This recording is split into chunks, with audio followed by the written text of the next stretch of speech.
వాసుదేవాయ ఓం నమో భగవతే వాసుదేవాయ ఓం నమో భగవతే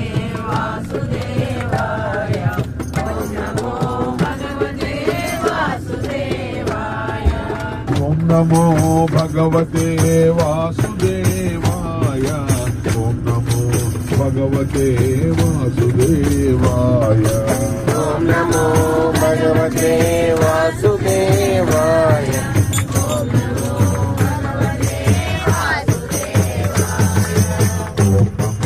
భగవతే వాసుదేవాయ ఓం నమో భగవతే వాసుదేవాయ ఓం నమో భగవతే వాసుదేవాయ ఓం నమో భగవతే వాసుదేవాయ ఓం నమో భగవతే వాసుదేవాయ ఓం నమో భగవతే వాసుదేవాయ ఓం నమో భగవతే వాసుదేవాయ ఓం నమో భగవతే వాసుదేవాయ ఓం నమో భగవతే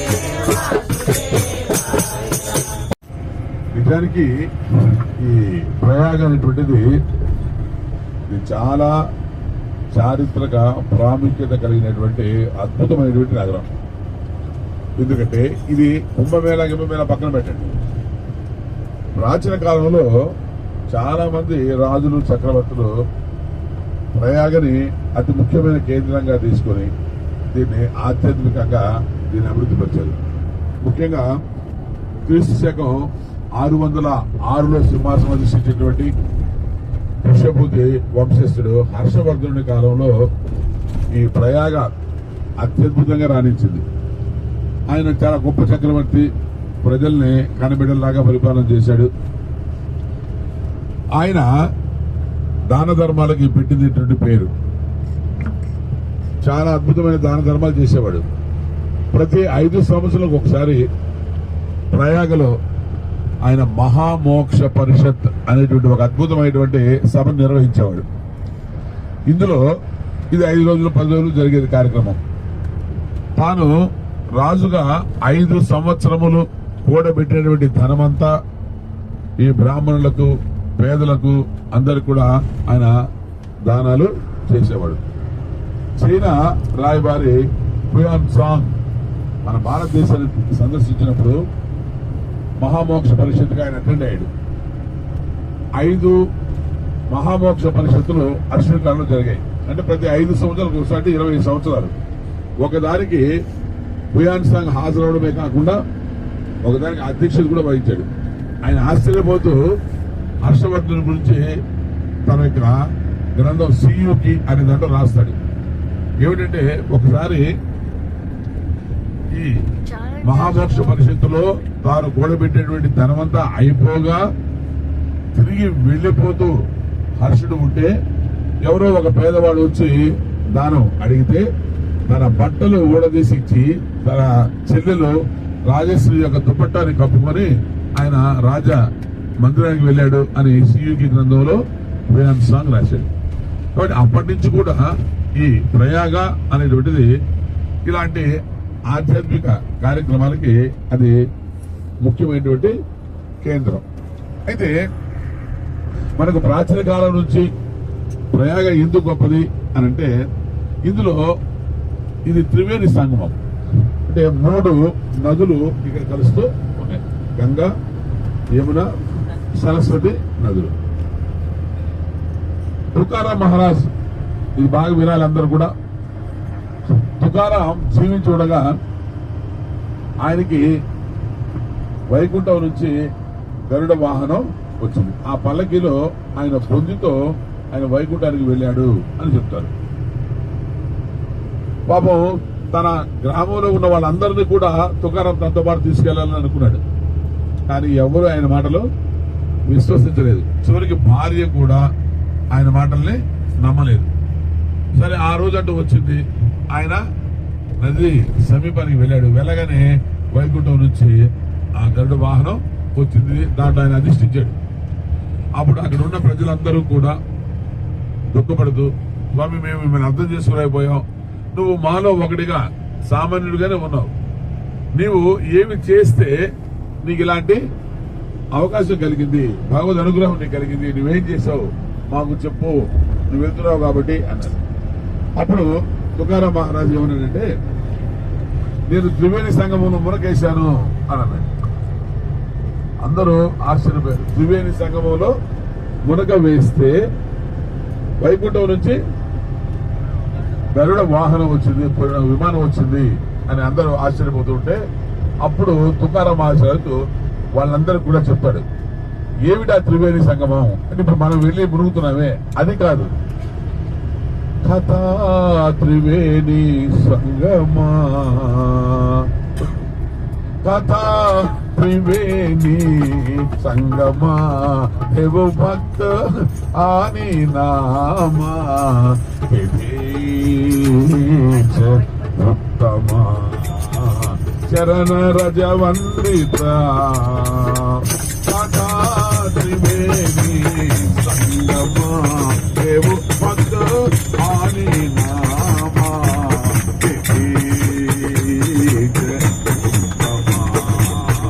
చరణ రజవందిత, జలతి దోషాంతే డోంగరా, సుత హోతే నారి నరా, గాది ఏకసి సాదరా, ఏ పవిత్ర హరే కృష్ణ, కథా త్రివేణి సంగమా, దేవు భక్త ఆని నామా,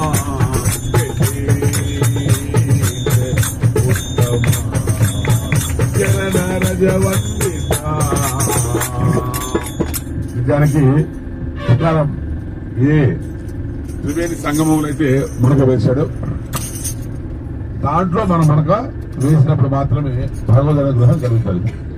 ఆయన దేంట్లో వేశాడు, మరాఠీలో చెప్పినటువంటి ఒక అభంగం, కథా త్రివేణి సంగమా. త్రివేణి సంగమం అంటే ఇప్పుడు మనం వెళ్తున్నామే మునిగేది అది కాదు, ఏమిటంటే కథ త్రివేణి సంగమం. భగవంతునికి సంబంధించినటువంటి కథ ఎక్కడైతే జరుగుతూ ఉందో దానికి త్రివేణి సంగమము అని పేరు. ఎలాగండి, ఈ త్రివేణి సంగమంలో 3 నదులు ప్రవహిస్తున్నాయి, గంగా, యమున, సరస్వతి. ఇక్కడ కూడా దేవ భక్త ఆని నామా, భగవంతుని కథ ఎక్కడైతే మీకు వినపడుతూ ఉందో చెప్పబడుతూ ఉందో అక్కడ 3 నదులు ఉంటాయి. ఏమిటంటే దేవ భక్త నామం, గంగా, యమున, సరస్వతుడు. ఇక్కడ భగవంతుడు, భక్తుడు, భగవన్ నామం. అది ఎలాంటిది అంటే గంగా చాలా పవిత్రమైనటువంటి నది, భక్తుని కన్నా పవిత్రమైంది కాదు. మనం అందరం ఏమనుకుంటున్నామంటే గంగలో మునక వేసినందువల్ల మనకు పాపాలు పోతాయి అని మనం అనుకుంటున్నాం. ఇది శుద్ధ తప్పు. ఎందుకంటే గంగ భూమికి రానప్పుడు సరేనా, అది దేవలోకంలోనే ప్రవహిస్తూ ఉండేటప్పుడు దాన్ని భూమిలోకి తీసుకురావడానికి భగీరథుడు తపస్సు చేశాడు. తపస్సు చేసినప్పుడు ఆ గంగ ఆయన ప్రత్యక్షమై, నేను నీకు ఏ వరం కావాలంటే, అమ్మ మా పూర్వీకులు అందరూ కూడా ఇట్లా బసమై ఉన్నారు, నీవు ఒకసారి భూమిలోకి వస్తే వాళ్ళందరూ కూడా మోక్షానికి పోతారు, కాబట్టి ఒకసారి రావాలి. నేను రాను అని చెప్పింది గంగాదేవి భగీరథునికి. ఏమమ్మా ఎందుకు రావు అంటే, నేను భూమిలోకి వస్తే ఈ పాపాత్ములందరూ కూడా, మీరంతా మానవులందరూ కూడా పాపాత్ముల కలియుగంలో వీళ్ళందరూ నాలో మునుగుతారు, వాళ్ళ పాపాలన్నీ నాలో పెంచుతారు, నేను అపవిత్రమైపోతాను, కాబట్టి నేను రాను అని చెప్పింది గంగ. అప్పుడు భగీరథుడు ఒక మాట అడిగాడు, తల్లి మీరు చెప్పింది ఒప్పుకుంటా, మేము కోట్లాది మంది నీలో మునుగుతాం, మా పాపాలు నీలో దించుతాం. కానీ ఒక తుకారాం మునుగుతాడు, ఒక నామదేవ్ మునుగుతాడు, ఒక మీరాబాయి మునుగుతుంది, ఒక జనాబాయి మునుగుతుంది. వాళ్ళు మునిగినందు వల్ల నువ్వేమవుతావు, నేను పవిత్రమవుతానని గంగాదేవి చెప్పింది. కాబట్టి గంగాదేవిలో మనం మునిగినందువల్ల ఆ నీళ్ళ వల్ల మనం పవిత్రులు కాదు, ఒక భక్తుడు గంగని పవిత్రం చేస్తున్నాడు, అదే భక్తుడు అంటే. సరేనా? కాబట్టి ఎందుకంటే మనం పుట్టరేకుని యొక్క కథలో కూడా ఆ పుండరీకుడు ఆ కుక్కుడి మహాముని యొక్క ఆశ్రమానికి వెళ్ళినప్పుడు అక్కడ ముగ్గురు స్త్రీలు అక్కడ ఆయన యొక్క ఆశ్రమంలో పనిచేస్తూ ఉంటారు. వాళ్ళు ఎవరు? గంగా, యమున, సరస్వతులు. మేము మా పాపాలని పోగొట్టుకోవడం కోసం ఈ మహాముని దగ్గరకు వచ్చి మేము ఊడిగం చేస్తున్నాము అని చెప్తారు. కాబట్టి భక్తుడు ఎంత గొప్పవాడంటే గంగ కన్నా పవిత్రమైన వాడు. కాబట్టి ఎక్కడైతే భగవంతుడి యొక్క కథ జరుగుతూ ఉందో అక్కడ భక్తులు ఉన్నారు కాబట్టి అక్కడ గంగా నది ఉంది. అంటే ఇక్కడ గంగా నది ఉంది. మీరు ఎవరో ఒకరు భక్తుడు ఉంటాడు మంచివాడు, అందరూ కాకపోవచ్చు, ఎవరో ఒకరైనా ఉంటారు. కాబట్టి ఇక్కడ గంగా నది ఉంది. రెండవది యమున. యమున అంటే అర్థం ఏంటంటే యమ అంటే మరణం, నా అంటే లేదు అని అర్థం. యమున అంటే మరణాన్ని దాటించేటువంటిది. ఏది దాటిస్తుంది? కేవలం భగవంతుని యొక్క భగవద్ గుణ శ్రవణ కీర్తనాదు అంటే భగవంతుని యొక్క కథను విన్నా, భగవంతుని కీర్తించిన అది మనకు మోక్షాన్ని ప్రసాదిస్తుంది. కాబట్టి యమున అంటే ఏమిటంటే భగవన్ నామం. భగవన్ నామము నిన్ను మోక్షాన్ని చేరుస్తుంది. హరికథలు వినేటి వారికి మరణాగత మోహ సంభ్రమము లేదనగా భాగవతంలో చెప్తాడు. హరికథలు ఎవరైతే వింటారో వాళ్ళకి మరణమే లేదు, వాళ్ళు చిరంజీవులుగా ఉంటారు అని చెప్పడం జరిగింది. కాబట్టి గంగా అనేటువంటి భక్తుడు ఇక్కడ ఉన్నాడు. ఎక్కడ ఉన్నాడు? ఎక్కడైతే భగవంతుడి యొక్క సంబంధించిన కథ జరుగుతూ ఉన్నదో. రెండవది ఆయన చెప్పేది భగవన్ నామం కాబట్టి ఆ భగవన్ నామమే యమున. యమున అనేది కూడా ఇక్కడ ఉంది. ఎందుకంటే ఇప్పుడు నేను చెప్పిందంతా కూడా భగవన్ నామం, మీరందరూ కూడా భజన చేశారు, అది యమున నది. ఇక సరస్వతి. ఇప్పుడు మనం వెళ్ళేటువంటి త్రివేణి సంగమంలో సరస్వతి ఉండదు. ఎక్కడ ఉంది సరస్వతి? లేదు. మనం ఏమనుకుంటున్నాం? అంతర్వాహిని అంటే లోపల ప్రవహిస్తూ ఉంది అని మనం అనుకుంటున్నాం. కానీ భారతదేశంలో సరస్వతి నది లేదు. ఇక్కడే కాదు, భారతదేశంలోనే లేదు. అది అప్పుడు ఉండింది, ఇప్పుడు అది కనుమరుగై పోయింది. కానీ అది ఉన్నట్టుగా మనం భావిస్తూ ఉన్నాం. అలాగే ఎక్కడైతే భక్తుడు భగవన్నామం ఉంటుందో అక్కడ భగవంతుడు కూడా ఉంటాడు కనపడకుండా. ఏ విధంగా అయితే సరస్వతి నది కనపడకుండా అంతర్వాహినిలా ఉందో అలాగే మన హృదయాల్లో భగవంతుడు ఉంటాడు. కనుక గంగా అనేటువంటి భక్తుడు, భగవన్నామము అనేటువంటి యమున, భగవంతుడు అనే సరస్వతి, ఈ మూడు ఎక్కడైతే కలుస్తాయో అంటే భగవంతుడి యొక్క కథ జరిగే దగ్గర ఈ మూడు ఉంటాయి కనుక ఇది త్రివేణి సంగమం. ఈ సంగమంలో నేను మునగ వేశాను, అందుకని నాకు భగవంతుడి యొక్క అనుగ్రహం కలిగింది అని అంటూ ఉన్నాడు తుకారాం మహారాజ్. జలతి దోషాంచె డోంగరా శుద్ధ హోతి నారినర. మనం చేసిన పాపాలు పర్వత రూపాలు, కానీ భగవంతుడి కథని మనం శ్రవణం చేసినందువల్ల ఈ పాపాలన్నీ కూడా దగ్ధం అయిపోతాయి. గాతి ఏకతి సాదరా జే పవిత్ర హరి కథ. భగవంతుడి యొక్క కథని ఎప్పుడైతే మనం వింటామో అది చెప్పిన వాడిని విన్నవాడిని ఇద్దరిని కూడా పవిత్రం చేస్తుంది అని తుకారాం మహాశయుడు చెప్తున్నాడు. కాబట్టి మనం నిజంగా వెళ్ళి మనం మునక దేంట్లో వేస్తున్నాము అంటే తుకారాం దేంట్లయితే మునక వేశాడో దాంట్లోనే మనం మునక వేస్తున్నాం. ఇందువల్ల మనం శ్రీకాకుళంలో మనం ప్రారంభమైనప్పటి నుంచి ఇప్పటి వరకు భగవన్ నామాన్ని చెప్పుకుంటున్నాం, భగవత్ సంబంధమైన కథల్ని చెప్పుకుంటున్నాం, భక్తులుగా మనం కాలాన్ని వెళ్ళబుచ్చుతూ ఉన్నాము. కనుక నిజమైనటువంటి త్రివేణి సంగమం అంటే తుకారాం చెప్పిన త్రివేణి సంగమం మనం మునక వేస్తున్నాం. అంతేకాకుండా గంగా యమున సరస్వతులతో కూడినటువంటి నదీ సంగమంలో కూడా మనం మునక వేస్తున్నాం. కనుక కుంభమేళా కూడా కలిసి వచ్చింది కనుక సరేనా, ఇది మనందరికీ కూడా మనకు శ్రేయస్సును ప్రసాదించాలని అలాగే ముక్తులు కూడా ప్రసాదించాలి అని నేను భగవంతుని ప్రార్థిస్తూ ఉన్నాను. జై బృందావన్ లాల్ కి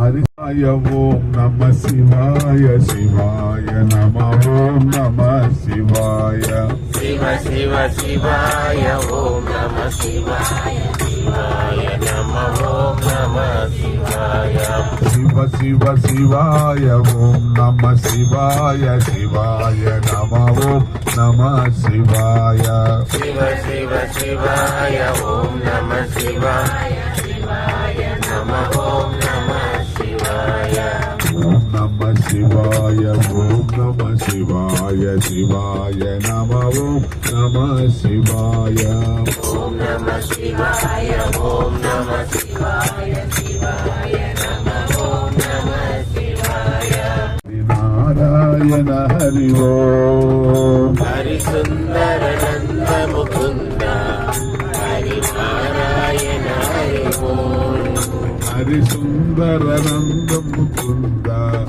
హరి నారాయణ హరి ఓం హరి సుందర నంద ముకుంద హరి నారాయణ హరి ఓం హరి కేశవ హరి గోవింద హరి నారాయణ హరి ఓం హరి కేశవ హరి గోవింద హరి నారాయణ హరి ఓం హరి సుందర నంద ముకుంద హరి నారాయణ హరి ఓం హరి సుందర నంద ముకుంద హరి నారాయణ హరి ఓం వనమాలి మురళీధారి గోవర్ధన గిరివరధారి వనమాలి మురళీధారి గోవర్ధన గిరివరధారి నితి నితి కర్మా కను చోరి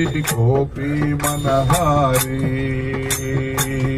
మితి మితి వర్మాగను చోరి గోపీ మనహారి హరి సుందర నంద ముకుంద హరి నారాయణ హరి ఓం హరి సుందర నంద ముకుంద హరి నారాయణ హరి ఓం హరి సుందర నంద ముకుంద హరి నారాయణ హరి ఓం హరి సుందర నంద ముకుంద హరి నారాయణ హరి ఓం హరి కేశవ హరి గోవింద హరి నారాయణ హరి ఓం హరి కేశవ హరి గోవింద హరి నారాయణ హరి ఓం హరి సుందర నంద ముకుంద హరి నారాయణ హరి ఓం హరి సుందర నంద ముకుంద హరి నారాయణ హరి ఓం హరి నారాయణ హరి ఓం హరి నారాయణ హరి ఓం वृंदावन बिहारी लाल की नमः पार्वती पतये హర హర మహాదేవ శంభో శంకర